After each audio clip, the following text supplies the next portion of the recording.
बिस्मिल्लाहिर्रहमानिर्रहीम।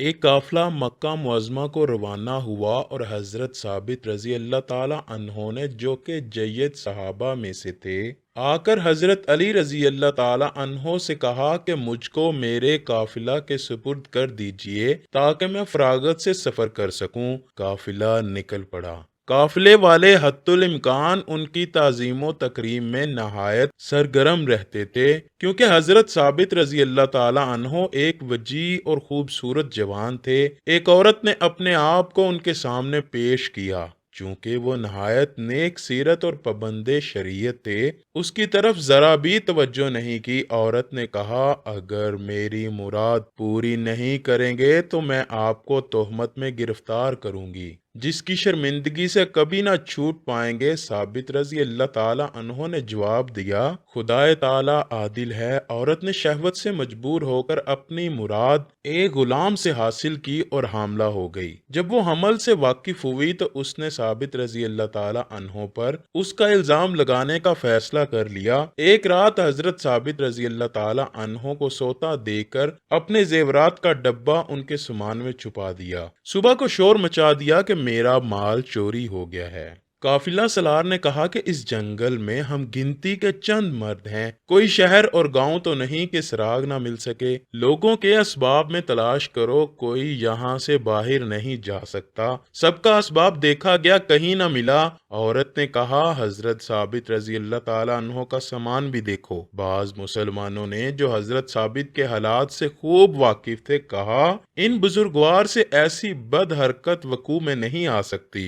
औरत बोली, मेरा गुमान इन्हीं पर है। जब तलाश किया तो डब्बा उसमें से निकल आया। बाद अज़ां औरत ने कहा, यह हमल भी हजरत साबित ही का है कि एक रात जबरन मुझसे जना किया था। चोरी और जना के साबित हो जाने के बाद काफिला सलार ने हजरत साबित रजी अल्लाह ताला अन्हो के गले में रस्सी डालकर उस औरत समेत काजी के पास भेज दिया। काजी ने हजरत साबित रजी अल्लाह ताला अन्हो को संसार करने का हुक्म दिया। जब ये वहशतनाक खबर अमीरुल मोमिनीन के गोश में पहुंची तो हजरत इमाम हसन रजी अल्लाह ताला अन्हो को भेजा कि मेरे आने तक साबित रजी अल्लाह ताला अन्हो को इसी तरह रहने दें। साथ ही खुद भी पहुंच गए और आकर काजी से फरमाया, तुम्हारा फैसला दुरुस्त नहीं है, खुसूसन कत्ल के बाब में। बाद अज़ां हजरत इमाम हसन रजी अल्लाह ताला अन्हो को औरत को बुलाने के लिए भेजा। औरत ने पूछा, मुझे किसने बुलाया है? फरमाया, अमीरुल मोमिनीन हजरत अली बिन अबी तालिब रजी अल्लाह ताला अन्हो ने।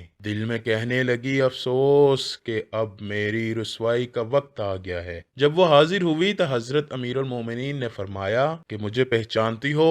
मैं अली बिन अबी तालिब हूँ। मेरे सामने सच सच बयान कर देना और कोई खिलाफे वाकया ना कहना। बता असली वाकया क्या है और यह हमल किसका है? वो बोली, हजरत साबित का है और काजी के सामने चोरी साबित हो चुकी है। हजरत अली रजी अल्लाह ताला अन्हो ने इमाम हसन रजी अल्लाह ताला अन्हो से मुखातिब होकर फरमाया, वो नीम असार लठिया और गाढ़े कपड़े का टुकड़ा जो घर के एक कोने में रखा है ले आओ। हजरत इमाम हसन रजी अल्लाह ताला अन्हो वो मतलूबा सामान लेकर आए। नहायत तकीद से फरमाया, सच सच बयान कर दे कि असली वाकया क्या है। जब उसे समझाने और ताकीद करने से भी कुछ नतीजा ना निकला तो औरत को लेटाकर नीम असा और कपड़ा उसके पेट पर रखा और फरमाया, ए पेट के बच्चे, जो हक और सच है बयान कर। बच्चा बहुक्म कादर मुख्तार बोला, मैं अर्ज करता हूँ कि खुदा एक है, मोहम्मद मुस्तफ़ा सल्लल्लाहु अलैहि वसल्लम खातमुल अंबिया हैं। बता कि तू किस शख्स का नुत्फा है और वो जेवर का डब्बा साबित रजी अल्लाह ताला अन्हो के असबाब में क्यों कर पहुंचा? बच्चे ने जवाब दिया, इस औरत ने कई बार अपने आप को साबित रजी अल्लाह ताला अन्हो के सामने पेश किया। जब वो बुजुर्ग हस्ती उसकी तरफ मुल्तफत ना हुए तो उसने एक गुलाम से जना किया और उस गुलाम का नुत्फा हूँ। इसी औरत ने गुस्से के मारे अपने जेवरात का डब्बा हजरत साबित रजी अल्लाह ताला अन्हो के असबाब में छुपा दिया। हजरत अली रजी अल्लाह ताला अन्हो के हुक्म से फिर औरत को संसार कर दिया गया। अल्लाह से दुआ है कि वो हमें तमाम बुराइयों से दूर रखकर नेक अमाल करने की तौफीक अता फरमाए।